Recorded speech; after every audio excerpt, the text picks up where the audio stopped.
Where there is smoke, there's fire. A state autopsy has ruled that a black man here found hanging in an abandoned Alabama home in late September died by suicide. Family says no. God bless the victim.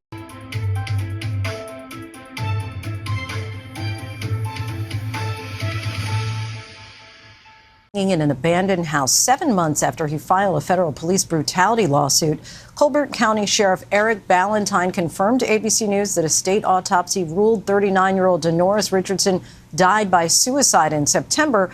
But the family's independent autopsy concluded that homicide or staged suicide cannot be ruled out, namely because the hyoid neck bone was missing from the body after it was sent to the family. Joining us now is Lee Richardson, the widow of Denoris Richardson, and family attorney Roderick Van Daniel. Thank you both so much for joining us. And Lee, of course, we're so sorry for your loss.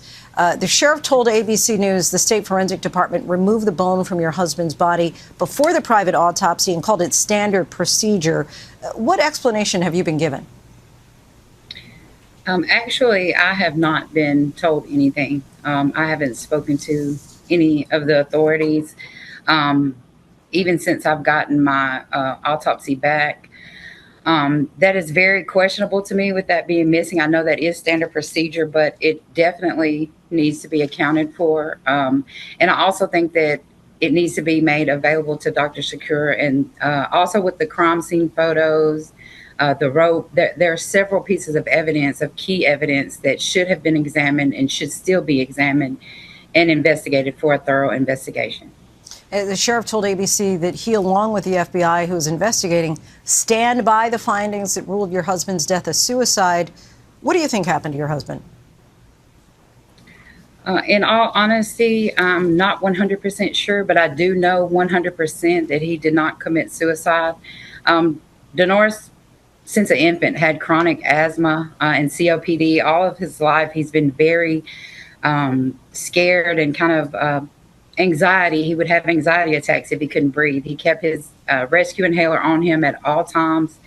That is just not a way that he would, even process to leave this world. And I would really love to be able to have a private investigation going along with the feds also. Not questioning, that they're not going to do what they say they're going to do, but I need everything accounted for, and I need everyone to have someone behind them making sure that that investigation is thorough. And Mr. Van Daniel, you represented Denoris in his federal lawsuit against Alabama police, alleging in part excessive force. You think the suit in any way played a part in Denoris's death?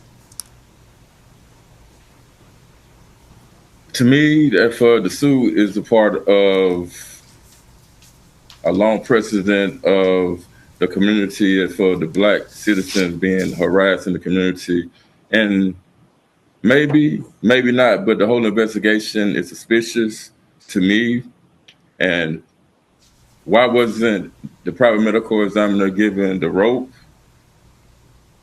given the hyoid bone, which is very important for this investigation? Also, the crime scene photographs. And again, I think this whole investigation is suspicious to me. When you asked for the hyoid bone, when you asked for the rope or the crime scene photos, what explanation were you given? It's under investigation. But they told us it's an ongoing investigation because the FBI came in. Okay. Where do things stand with that lawsuit at this point? We're moving forward with the lawsuit. We have Ms. Richardson, she substituted as a party, so we're moving forward. We just have to amend the complaint, but the judge awarded us to substitute her as the party.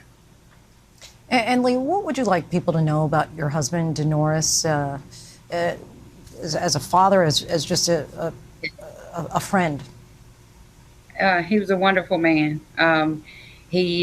He just had that spirit of uplifting.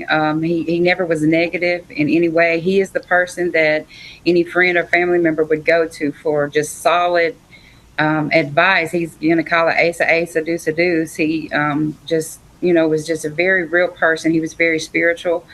And he was a great father. Well, we thank you so much for talking with us, Lee Richardson, Roderick Van Daniel, and again, our condolences for the passing of your husband.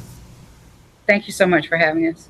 A crucial reminder here, help is available. If you or anyone you know is a victim of domestic violence, you can call the phone number there on your screen or simply text the word START to 88788.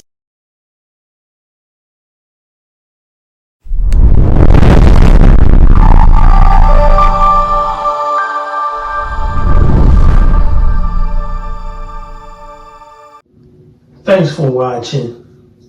We appreciate you. Please subscribe.